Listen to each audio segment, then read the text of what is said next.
The Republican race for primary of South Carolina governor is headed for a runoff election 2 weeks from tonight between Lieutenant Governor Pamela Evette and Attorney General Alan Wilson. Thanks for joining us tonight at 10. I'm Brian Blakely. Evette heads into the June 23rd runoff with President Trump's endorsement. Wilson is pushing his track record as a conservative and as the state's top prosecutor. Now here's a look at the results tonight. Evette with 29%, Wilson with 26%, not far behind, and then trailing with Ralph Norman, who is at 17%, and then Rom Ready at 15%. Nancy Mace conceded earlier tonight as the fifth person in that race. Queen City News has crews all across the state of South Carolina tonight at the watch parties for the candidates for governor. And we begin with Chief Political Correspondent Andy Weber live at Congressman Ralph Norman's campaign watch party in Rock Hill. Andy, a disappointing night for the longtime congressman. What is he saying about the results?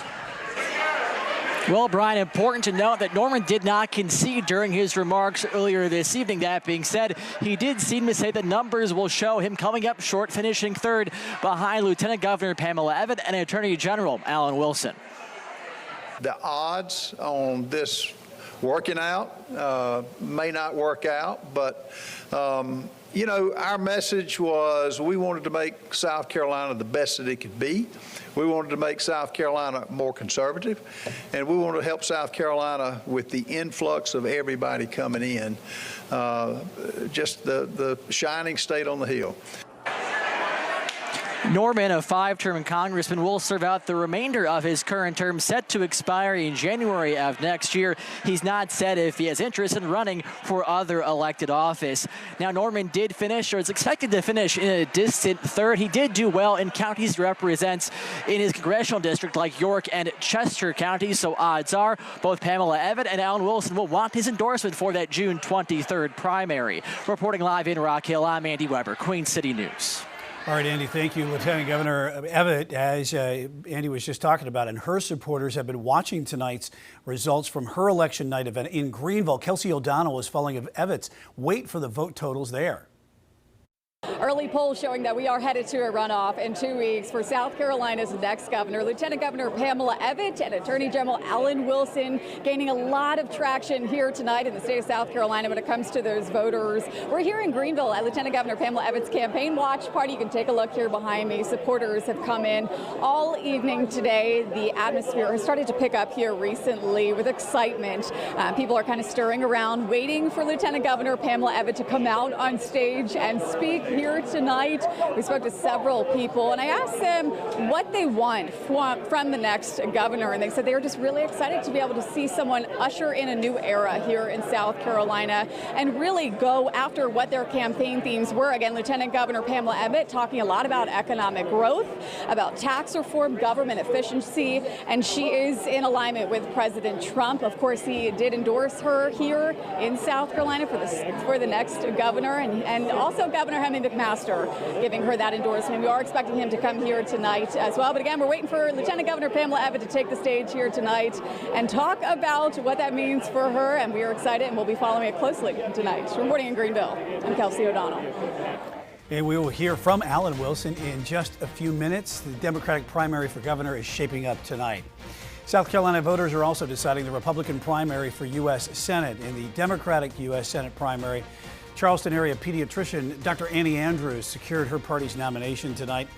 And our coverage of the South Carolina primaries continues through this hour. You can also see the results of tonight's races at the bottom of your screen and on our website, qcnews.com. The GOP contest for governor appears to be headed for a runoff election on June 23rd for South Carolina. Lieutenant Governor Pamela Evette and Attorney General Alan Wilson lead the field. As you can see, 29% for Evette right now, Wilson at 26%. The top two are going to be going on to that runoff. Congresswoman Nancy Mace conceded defeat earlier tonight at her watch party in Charleston. Emma Charles has her message to supporters. Congresswoman Mace said although she will not be the next governor, she will never stop fighting for survivors. Mace ran a campaign to restore law and order, implement a 5-year plan to end the state income tax to protect women and children, improve education statewide, and completely overhaul the South Carolina judicial system. In her concession speech, Mace said this was a fight between good and evil. She spoke about how she voted to release the Epstein files and lost support for that decision, but does not regret standing up against the Epstein cover-up. The Congresswoman gave up her seat in the House to run in the governor's race. Tonight, she said her plan was always to only serve 6 years, as she believes in term limits. She says she will never stop fighting for South Carolina, but that work will continue as a private citizen. This isn't the end of the fight, but is the end of the chapter. When I ran for Congress, I said I believed in term limits and I would only serve 6 years. Well, my time is up at the end of this year. I will forever be grateful for the opportunity to serve my fellow countrymen and to serve the greatest state in the nation, South Carolina. She also endorsed her former adversary, Alan Wilson, to be the next governor of South Carolina. She said they buried the hatchet, and she believes he is the best candidate to bring law and order. Businessman Rom Ready put millions of his own money into his race for the GOP nomination for governor. Hannah Baker has his message from his event in Mount Pleasant. I've spent the night inside the campaign's war room, where supporters have been closely tracking election results. Ready was at his home on the Isle of Palms majority of the night and arrived to the watch party just after 9 p.m. to acknowledge he will not be advancing in the runoff. The political outsider built his campaign around the ideal on shrinking government, reducing spending, and returning more power to South Carolinians. His campaign also gained attention in its final days yesterday after he spoke out against personal attacks targeting his background as a naturalized U.S. citizen, urging voters to focus on policy instead. Despite failing to advance to the runoff, Ready says he feels his campaign put up a good fight, and he hopes his message resonated with voters. At the end of the day, God decides what plans God has for you. So for me, it's easy to reconcile to that. But there are a lot of people who are suffering with the family courts, with the agencies, with the weaponization of government. I certainly hope that Alan or Pamela, whoever ends up representing them, will listen to these folk and decide that at the end of the day, we kneel to God, not government.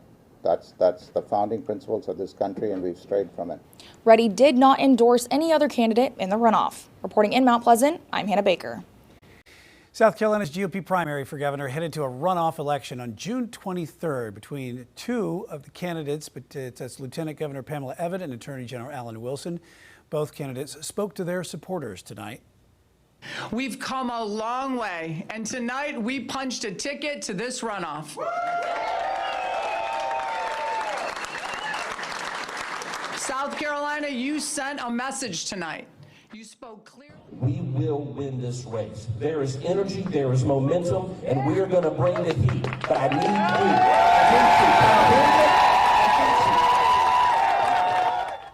you. And we'll have more results at QCNews.com and more from the candidates on Queen City News Now starting at 4 tomorrow morning.